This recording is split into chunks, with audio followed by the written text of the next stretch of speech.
he clinched me, and I didn't want to end up in a bad position, so I didn't really fight the takedown or anything. I just pulled guard, which also was a mistake. So either way, pulling guard is going to be... It's gone? It's gone, you know. A lot of people don't pull guard in MMA, right? On vient d'entendre Kron Gracie et on est presque tenté de lui faire confiance dans le choix qu'il fait désormais, ici chez Helwani, en disant que la garde fermée en MMA, c'est terminé. Le pulling guard, c'est terminé. Eh bien bravo, Kron.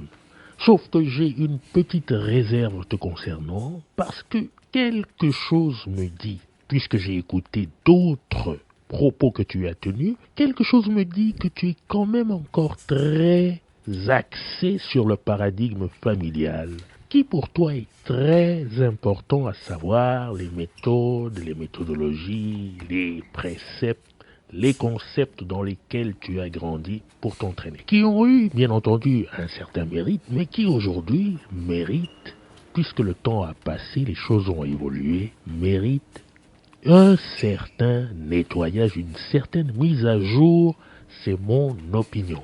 Mais voici, tu sembles avoir mis un terme à cette idée de tirer la garde en MMA. J'en profite pour revenir sur la notion du tirage de garde dont on a parlé la semaine dernière et dire que dans le contexte du MMA, c'est vraiment très particulier. Évidemment, en tant que coach, comme je le dis souvent, on se doit de donner le spectre complet à l'étudiant au fighter de sorte qu'il puisse naviguer ses propres choix, ses propres options tactiques, stratégiques. Cependant, il y a quelque chose d'important à mentionner en MMA, c'est que tout choix plus qu'ailleurs impliquera certaines conséquences, des fois assez dévastatrices. Donc, on ne peut pas prendre des options techniques tactiques à la légère quand on pratique le MMA. Il faut quand même rappeler que dans les règles du MMA, la plupart du temps, cette position est considérée inférieure. Mais de façon générale, dans le combat, être au sol, c'est être en infériorité. Évidemment, quand on est dans un sport comme le grappling ou comme le jiu-jitsu, ça devient particulier parce que les règles favorisent ce contexte-là.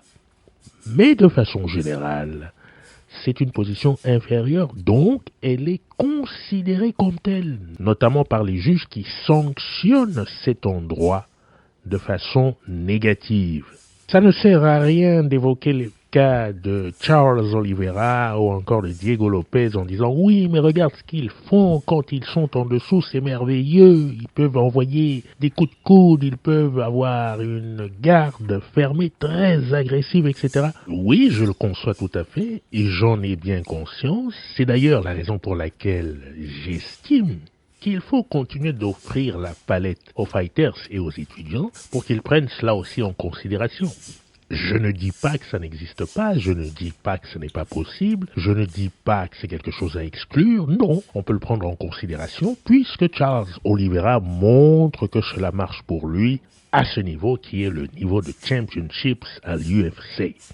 Il n'empêche qu'il faut le présenter, cet endroit, il faut présenter ce contexte avec les conséquences. On voit aussi que ces gens-là prennent énormément de coups dans cette position. Elle n'est pas très protectrice dans leur stratégie, très tactique. Elle n'est pas une position où ils sont prémunis des assauts de l'adversaire. Au contraire, dans leurs échanges, il y a beaucoup de dégâts de part et d'autre. Donc, c'est aussi cet aspect des choses qu'il faut prendre en considération. On a donc une garde fermée avec double overhooks pour essayer de gagner du temps, stoller, etc. On a une garde fermée qui va être un petit piège d'attente pour des extensions de bras qui pourraient se prononcer à cause des percussions et donc jaillir pour formuler des attaques. Mais on a aussi l'idée de pouvoir se relever, se débarrasser de cet endroit pour aller vers des positions beaucoup plus neutres. J'en profite pour dire que j'ai mis en place toute une gamme de séminaires avec un thème en particulier réservé à la garde. Si tu es à la tête d'un gym dont la politique est axée principalement sur l'idée de la bienveillance, et que tu as par ailleurs une envie poussée d'offrir à ton public de l'excellence, alors je pourrais venir dans ton établissement produire avec grand plaisir le thème de la garde.